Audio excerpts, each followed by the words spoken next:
I know exactly how you feel. That deep, grinding anxiety when you scroll past someone else's perfect life and you wonder, what am I doing wrong? We've been fed this lie that our life purpose, the thing we really want, is a singular, glorious calling hiding behind a waterfall somewhere. We're told to find our passion, so we search, we wait, we overthink, and we end up stuck, paralyzed, feeling like we missed the memo. Let me tell you something important. It's not your fault.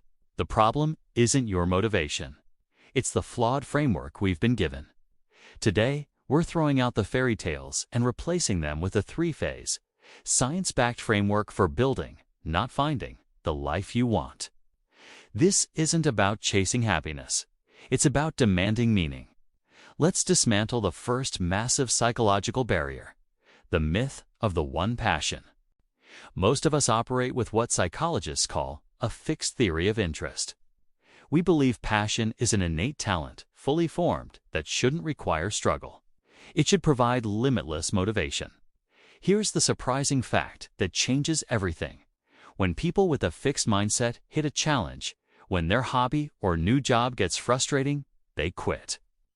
They immediately assume this is hard.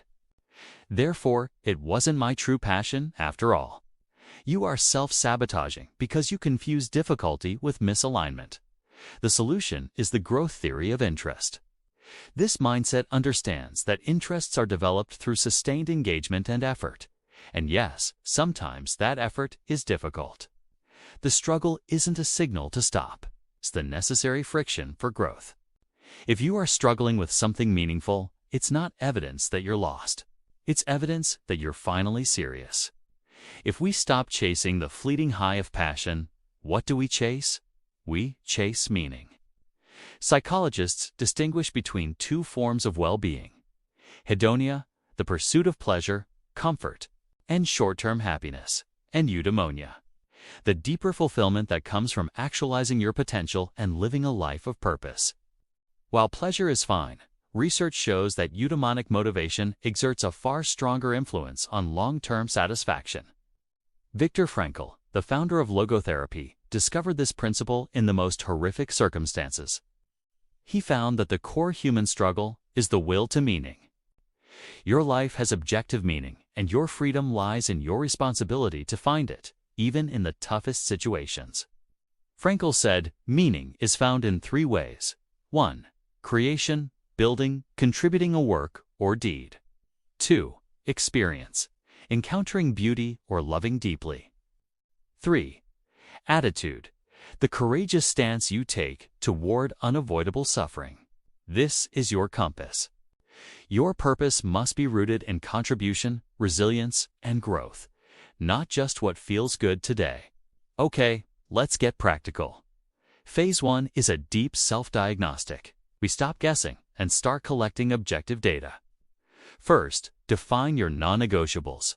These are your internal boundaries, the specific, practical must-haves you are unwilling to compromise. Is it autonomy over wealth? Is it generosity over recognition? These are the firm rules that keep you on your track and protect you from external pressure.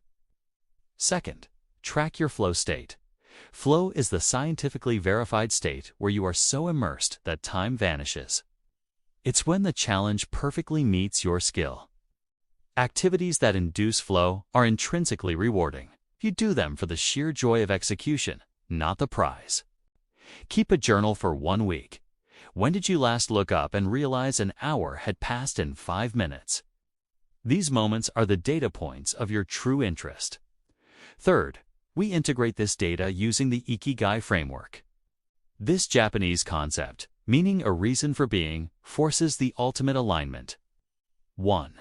What you love from your flow state. 2.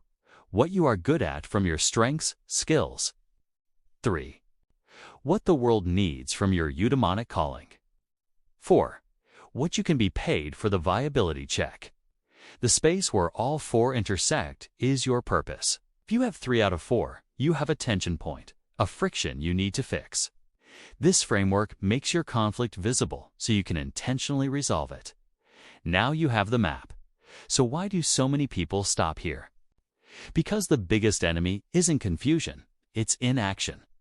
It's the two-headed monster of analysis paralysis and fear of failure. First, analysis paralysis. You keep researching, you keep planning, but you never start. AP is not caution.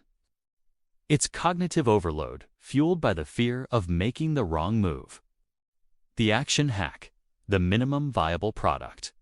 Don't plan the perfect 5-year business. Plan the smallest, cheapest, easiest 30-day experiment. Take the baby step.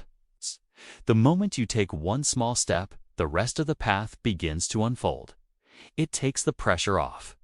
Remember what psychologist Susan David said: courage is not the absence of fear. Courage is fear walking. Second, fear of failure. You're not afraid of the task.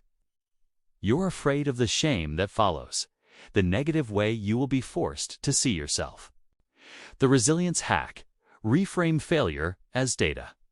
Think of Michael Jordan, cut from his high school varsity team. Did he quit? No. He treated that failure as data that informed his next move. Failure is only catastrophic if you allow the shame to dominate. The solution is to practice tolerating the discomfort of imperfection, replacing fear-based motivation with genuine drive. If you feel overwhelmed right now, take a deep breath. This is the hardest part of the journey, the self-confrontation. The truth is, everyone you admire, everyone you think has it figured out, is doing this work too. They are constantly recalibrating their purpose, adjusting their non-negotiables, and battling their own version of analysis paralysis. You are not alone in this struggle. This is simply the human condition. Your purpose is not a magic destination. It's the sum of your intentional choices aligned with your values, built through resilient effort. So here is your one small action for today. Look at your Ikigai map. Find the one overlap, the one thing that is most meaningful, and commit to the smallest possible baby step toward it. Do the thing you've been delaying, even if you're afraid. Let's build this together. What is the one small action you're committing to today?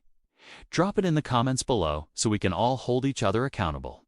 And if this resonated with you, hit subscribe, because we're going to keep building, growing, and struggling together.